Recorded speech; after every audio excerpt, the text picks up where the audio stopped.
Our next segment is on the future of learning. This is something that is a channel that we have already launched, and we're going out there and taking it to more and more people. And Bernard West, who's a dear friend and advisor to the school that is, and we've thought this thing through ourselves and we've created this. Let's share some of the stuff that we have actually done, and we take it from there.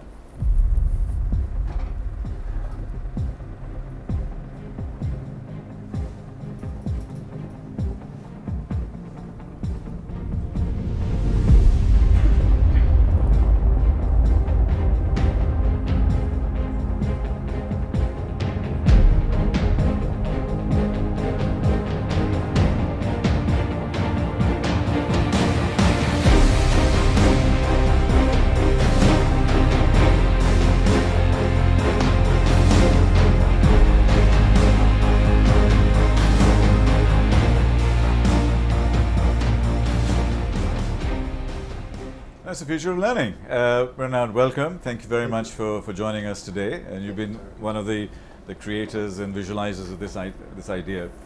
Thank you very much. Bernard, may I just start with you and sort of say, well, what inspired you in terms of creating the kind of future of learning concept that we were working together? What was that special source for you? Well, I think the original idea is that there's so many schools and learning activities that are in boxes, and everyone's isolated doing their own thing. The thought is we could create a platform where we could come together, work together, share ideas, share mistakes, so that we don't repeat the same mistakes, and be able to grow and make it a better education and learning environment. Because in the next 4, 5, 10 years maximum, the balance of the 4 billion people who are not connected will be connected. So the next genius, the next Einstein, the next Nobel Peace Prize winner in mathematics and economics will come from Africa or China or Indonesia or someplace like that, because they are sort of hyper-connected. How are we coping with that hyper-connectivity in our education and learning environment? I think it's happening in a number of ways. I mean, there's projects that Jenny's been talking about with just traditional, give a small community tools. They use these tools to access content, people, and ideas, and they kind of learn at their own pace, or maybe under the guidance of a teacher over the internet or through workshops. But then it's also taking traditional schools that want access to tools or access to technology, and you integrate it in the program or in the after-school environment, so that people aren't just doing traditional schooling, but getting exposed to these types of learning. Okay. Let's move forward in terms of the kind of education we're doing. I mean, I love this because it's the sort of thing we encounter all the time. Everybody knows left and right side of the brain. He runs 2 great schools, he's an advisor to 2 great schools.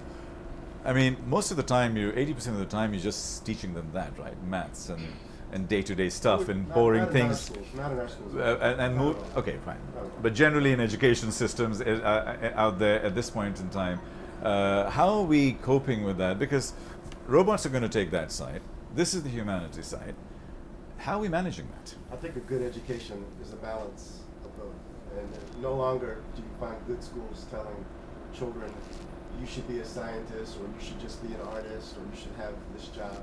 Particularly young school-age children. We want them to develop their talents on both sides of the brains. And a school that tries to track someone sooner to be just a coder, or just to go to art school, is really misleading the student and the family. Oftentimes it's families misleading the student, not the schools. And the schools are responding to the family's desire for the kind of job they want their children to have. Or the university they want their kids to go Absolutely. to. That's the other one, Absolutely. the other motivator. One of the things that I encounter when I go out there is this, talent. The war for talent is one of the most important things in the world today to really move us forward.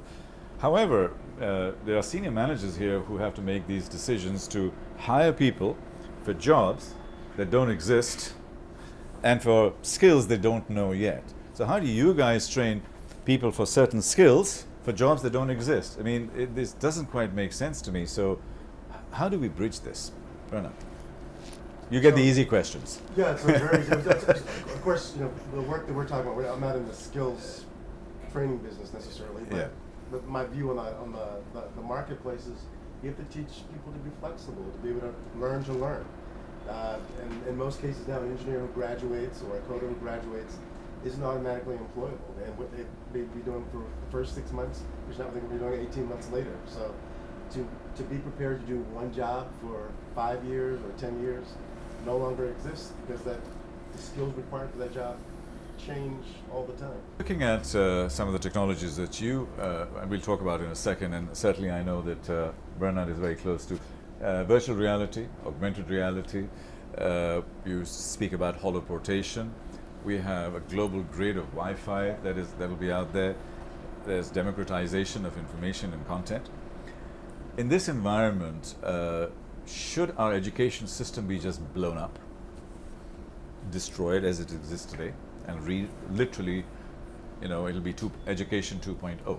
Education is about choice, Yeah. and it depends on where you are as a person, a student, a family, or geography. In some cases, there are some schools that just shouldn't exist, but I think we still need institutions, and I think there's still some tradition that's important. I'm not as enamored or crazy about technology as my friend is here. I think that children should play in the woods. They should climb. They should do art. We shouldn't chase them we shouldn't pull technology away from them. But if you look at Bill Gates, and you look at Jack Ma, and you look at people who are working with technology all the time, and look at how they're taking care of their children. They're not loading them with iPads and computers and software. They're not doing coding classes 10 days out of the month, or 30 hours of code. They're enjoying life. They're playing. They're exposed to coding. They have an iPad. They watch a movie. They may go to a shooting range and learn how to shoot a gun or something, or do paintball. But it's about that balance, and if children are able to do that, it may be something that we don't even know. Maybe it's not 5 years. It won't be virtual reality, or a different version of it. So there's no reason to be completely consumed. Moving forward, one of my difficult areas is that education is really addressing two very big issues, which is our verbal skills and our numerical skills, and now a little bit of our emotional skills.